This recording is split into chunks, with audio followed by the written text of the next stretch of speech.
salario. Esto en su artículo 82, ¿no? Vamos, una vez definido esto, vámonos al punto, es cómo se integra el salario, es decir, qué es el salario en sí, cuáles son los factores que lo van componiendo, ¿no? Y aquí tenemos que remitirnos en la misma Ley Federal del Trabajo, el artículo 84, que es muy clara cuando dice que el salario se integra con pagos hechos en efectivo, esto es moneda corriente, por cuota diaria. Recordemos que nosotros, bueno, quienes perciben un salario de un patrón tienen una cuota diaria, tienen un salario que ganan al día, ¿no? Ya sea que su nómina sea semanal, catorcenal o quincenal, normalmente se fija una cuota diaria, sobre todo para efectos de determinar salario base de cotización y salarios diarios integrados. Además de esto, también se integra de gratificaciones, percepciones, habitación, primas, comisiones, prestaciones en especie y cualquier otra cantidad o prestación que se entregue al trabajador. Bueno, nos deja claro que cualquier concepto es parte del salario. Por ejemplo, hablando de gratificaciones, yo creo que la más común y la que más conocemos es el caso de la gratificación anual, que normalmente conocemos como aguinaldo. Más adelante la vamos a ir analizando a detalle, ¿no? En el caso de primas, pues yo la que más conozco en este caso es la prima vacacional, que es la que entregamos cuando el trabajador cumple su periodo anual para disfrutar de sus vacaciones. En comisiones, pues bueno, siempre hay un régimen de comisionista, donde hay quienes reciben un salario base que normalmente es muy bajo, y las comisiones que reciben pues son dependiendo ya sea de ventas, de productividad, y de cualquier otro concepto por ahí que se especifique en el contrato laboral, ¿no? Importante mencionar que también se considera como parte del salario las prestaciones que se entreguen en especie, es decir, incluso que no sean en moneda corriente. Ocurre ahorita, digo, yo casi no lo he visto esto aquí, normalmente todo se entrega en moneda, pero lo que más se me viene a la mente en este momento es, por ejemplo, la entrega de una despensa de parte del patrón, ¿no? Que es una despensa física, no vale, no monedero, ¿no? Y también deja abierto que cualquier otra cantidad o prestación que se entregue, es decir, todo es parte del salario, así lo considera la Ley Federal del Trabajo, así que no se vale andarle buscando la vuelta para que dejemos cosas fuera del salario, ¿no? Que digo, me han contado. Bueno.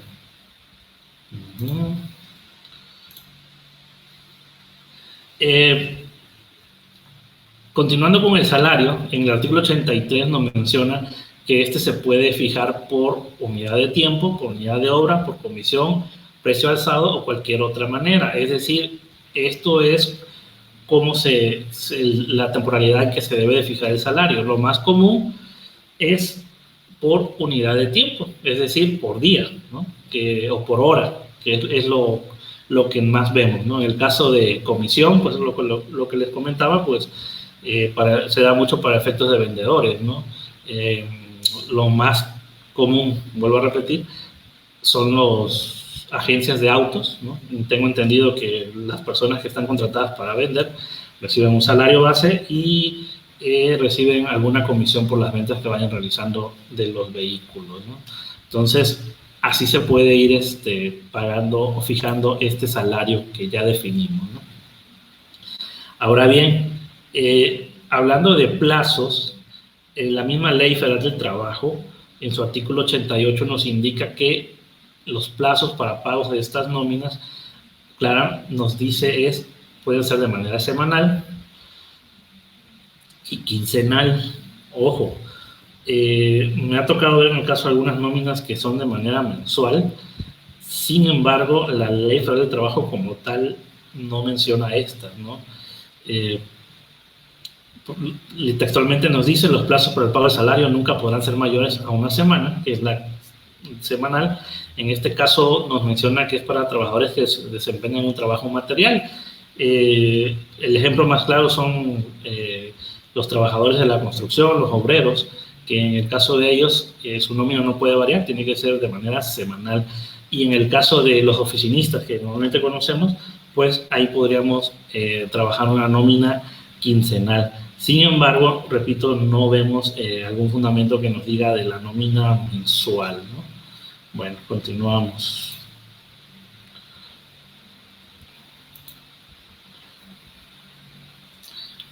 Bien, un concepto que es muy utilizado, porque al margen de la controversia que se da siempre de si realmente alguien puede vivir con un salario mínimo, que sea mal utilizado, ¿no?, para efectos de dar de alta a los trabajadores y que la cuota del seguro y demás impuestos no se dispare y se utiliza esta figura del salario mínimo, pues habría que ver si realmente esto es realidad, ¿no? Esto es verdad. ¿Quién vive con el salario mínimo? No lo dudo, digo, pero bueno, vamos viendo, ¿no? El artículo 90 lo define como que es la cantidad menor que debe recibir en efectivo el trabajador por los servicios prestados en una jornada de trabajo. Es decir, es lo que la ley nos marca como mínimo para pagarle a nuestros trabajadores. También para algunos efectos se utiliza como unidad de medida, que aquí también entra lo que llamamos o conocemos como la UMA, ¿no?, que vino a sustituir en algunas cuestiones al salario mínimo como unidad de medida. Recordemos que para este año se hizo un aumento, me parece, del 15%, y el salario mínimo quedó en 141 pesos más o menos, ¿no? 141.70 por ahí, si no mal recuerdo, ¿no? Entonces, recapitulando, nadie podría estar ganando en una jornada normal completa menos de 141 pesos por día. Así lo marca la Ley Federal del Trabajo. Ok, sin embargo, existen dos tipos de salarios mínimos.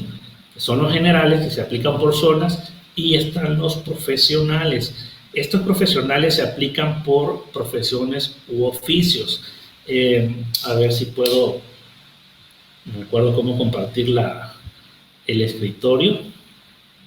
Creo que era aquí.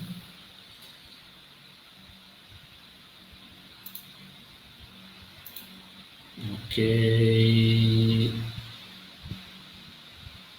Archivo. Ok, abro el archivo. Quiero compartir.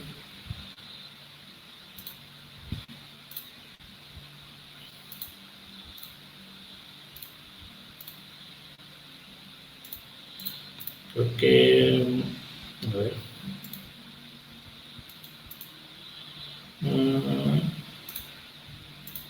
Bueno, ya no sé qué le moví, ya no me deja.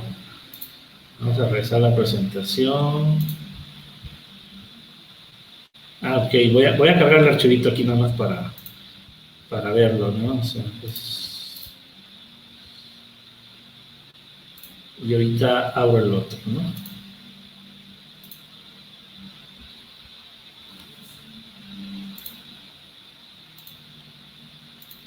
Bueno, básicamente esta es la tabla de salarios mínimos aprobada por la CONASAMI, ¿no? Como ya sabemos, es la Comisión Nacional de los Salarios Mínimos. Y en el caso de que le comentaba de los salarios mínimos profesionales, pues es este.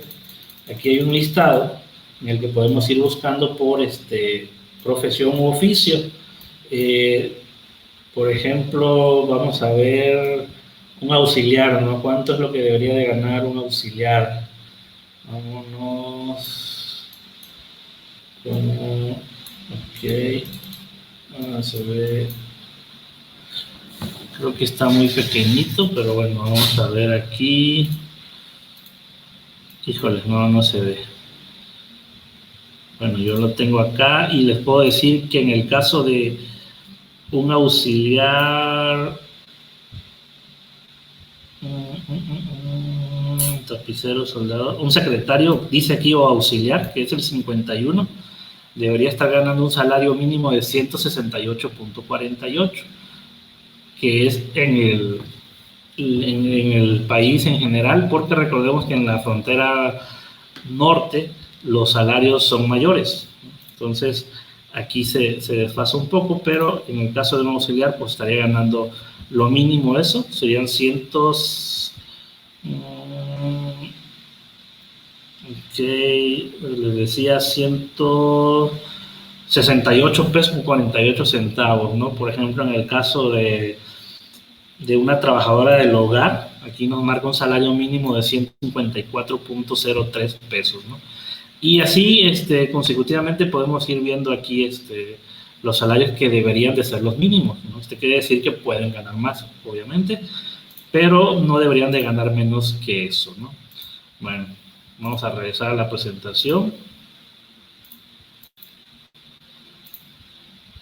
Y nos quedamos,